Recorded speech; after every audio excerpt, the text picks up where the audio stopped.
Bismillahir Rahmanir Rahim. In the name of God, most gracious, most merciful. Alhamdulillahi Rabbil Alameen. All praise to Allah, to God, Lord of the worlds.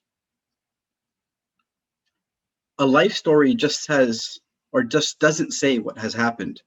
It says why it was important, what it means for the person who is, for who they will become, and for what happens next. Crafting our life story is hardly an easy task. Rarely our lives unfold in the typical way and typical manner that we want it to, in the fashion with the narrative that we intend, with a beginning, with a climax, and with a happy ending. Instead, our lives are often messy, unpredictable. They leave us longing for more and for the logical progression a good story follows. What is our life like today? What state are we in? How are we really doing? How are we really feeling? Prior to the service today, being in the waiting room, being with others, members of the community, hearing individuals from our community being in the hospital or having kidney stones or going through difficulties and challenges, I can't but help recognize and acknowledge the difficulties and challenges that we all go through internally and externally, as individuals and as community. As I put my therapist hat on in my role within the Muslim community, I can't help but notice the mental health crisis and the spike in mental health issues. Marital therapy numbers have tripled. The pandemic has brought on a huge mental health crisis. We were all acknowledging each other. Hello, peace be upon you. Hi, good morning. How are you? Wonderful to see you. It's so beautiful to see you this great morning. And there was so much for us to be happy about and expressive in relation to, because we're cooped up in isolation. We are alone. We may be fighting loneliness, and that may be our challenge. However, it's okay for us to acknowledge that we're not always doing okay. And that is our story. Each of us have a story to tell. Who am I? How did I get here? How much failure have I endured? How much grace have I been blessed with? And as a community, we too have a story. How did we get here to a moment in our history where an imam is delivering the sermon in place of our great production manager, our Reverend Stephen? What troubles have we faced together? And what grace have we been blessed with together? These stories can help us make sense of our existence. These stories of ours instill a sense of order in the midst of unanswered questions, inevitable chaos. We may craft a narrative around our work, our life, our romantic relationship, our role as a parent, and our spiritual relationship. However, these narratives might simultaneously converge with and contradict one another while revealing fundamental truths about ourselves. Our stories are influenced not only by the details of which they're composed, but by the way we tell them to others and to each other. We may recount a story differently to a close friend than to our boss, to our imam, to our reverend, or around the dinner table, rather than perhaps during the sermon. See, this not only impacts the way we remember them, but retelling our stories serves as a way or a means to be able to reinforce them and strengthen their importance in our lives. It's time for us to truly reflect upon how accurate the stories are that we tell ourselves and we tell others. Biases, personality differences, different traits, emotions, feelings, they all influence the way we perceive and interpret events. Remember, it's not necessarily the accuracy of our stories that matters, but their deeper meaning they evoke. From today's reading in relation to the birth of Jesus, was that Mary's story as told by Mary? Was that Jesus' story as told by Jesus? Or was that God's story in relation to them both as told by God? What really matters for us is the character of our own story, us, ourselves, whether we are making meaning of our own events within our own lives. Any creation of a narrative is a bit of a lie, and some lies have enough truth. As for the piece of our life that do not fit neatly into our construed narrative, our perfect narrative, they are still worth including. Our stories are flexible, they are not fixed. They are continuously evolving, they are ever evolving, and they're not intended to eliminate what doesn't fit, but to make room for it and come to terms with it in a way that yields understanding, perhaps even comfort. I truly love basketball, but I love all sports. If I was to make all the baskets that I shot, or I was at base and I never struck out a single time, the Blue Jays would be extremely good. If I never got, intercepted when I threw the football, I would be considered perfect. And who doesn't want to be perfect? That's great. How would I appreciate the feelings of failure, of improvement, of wanting to be better or being better if I wouldn't know what the feelings, the emotions, and the cognitive realities surrounding improvement were? It's one thing to be amazing and great, like you all are, like we all are in God's eyes. We are all blessed.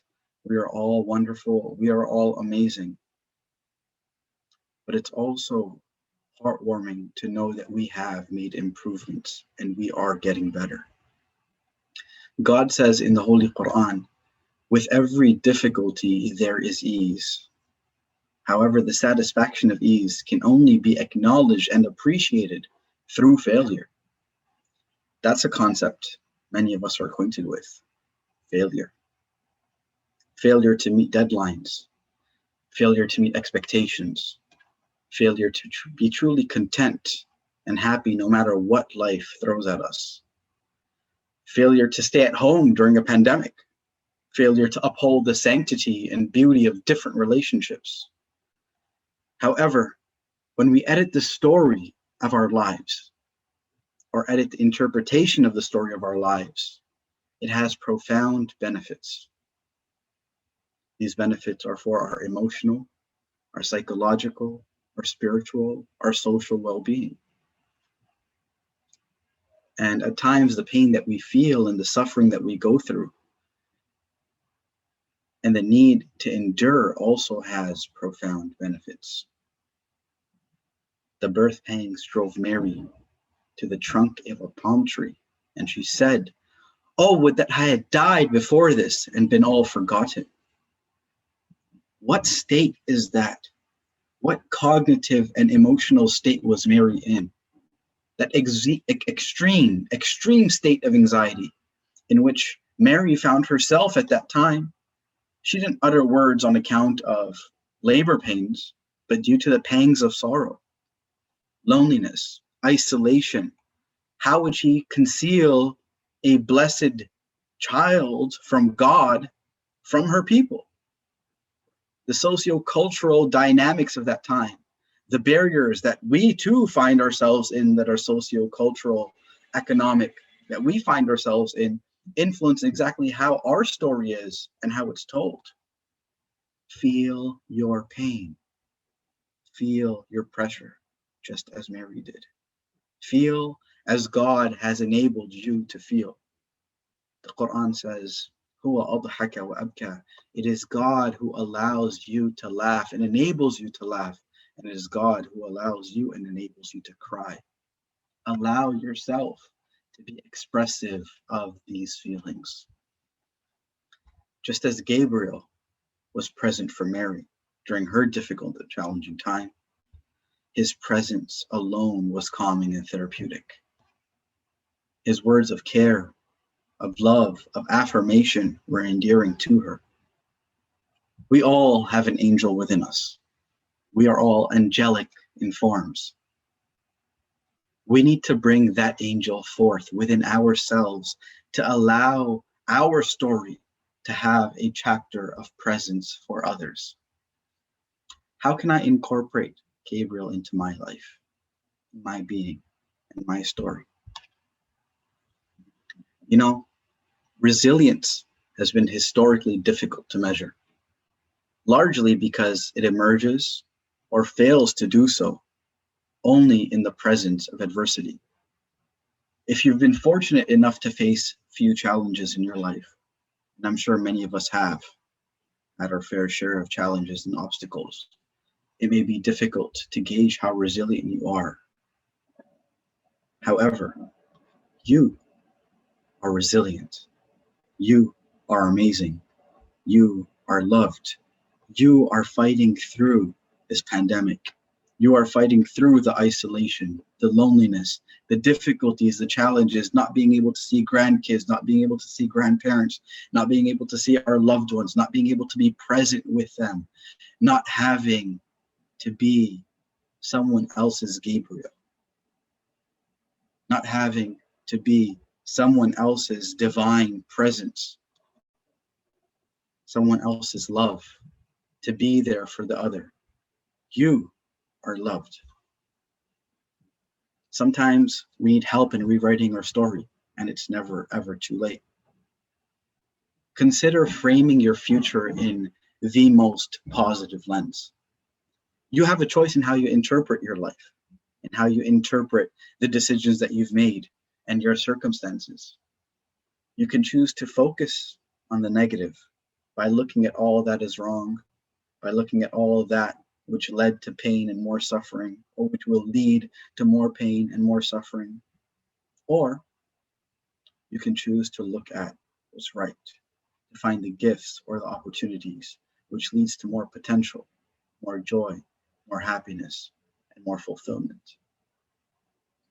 As we shift the way we think about our future and we go through this cognitive restructuring, this different type of framework, we're allowed to begin to reimagine and rewrite our past.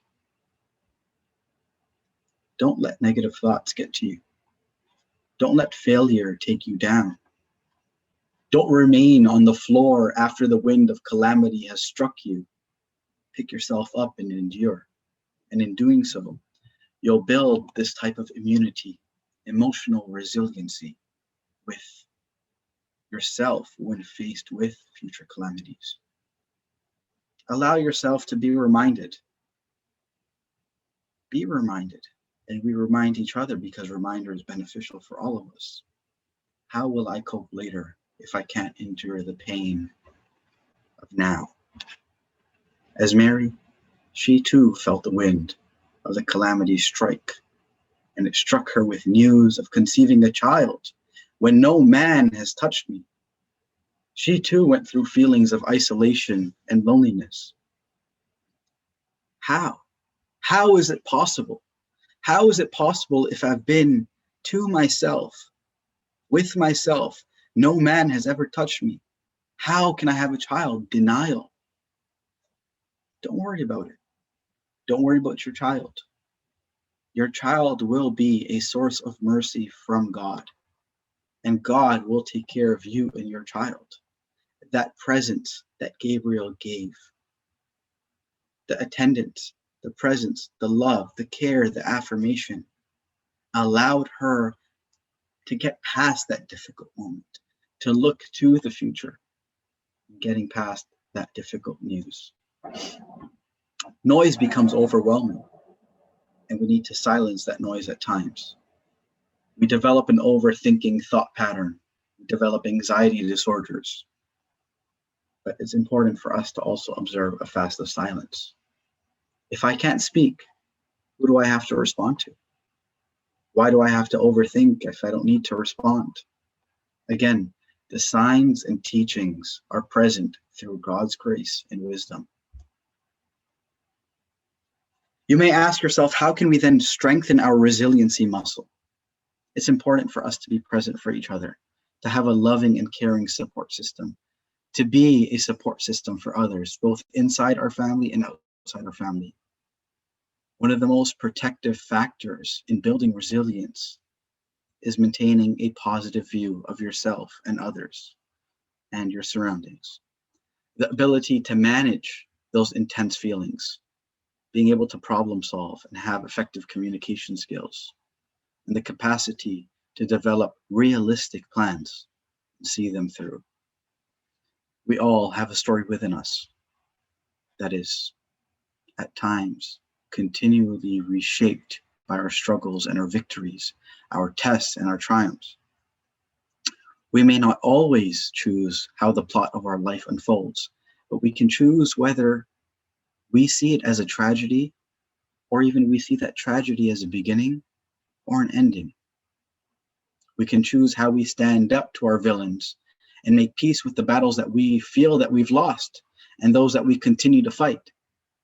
We can tell our stories in a way that empowers us rather than diminishes us. Most of all, we can use our stories for good, to lift ourselves up, to help ourselves and those around us who are still learning to stand and stand again. Thank you.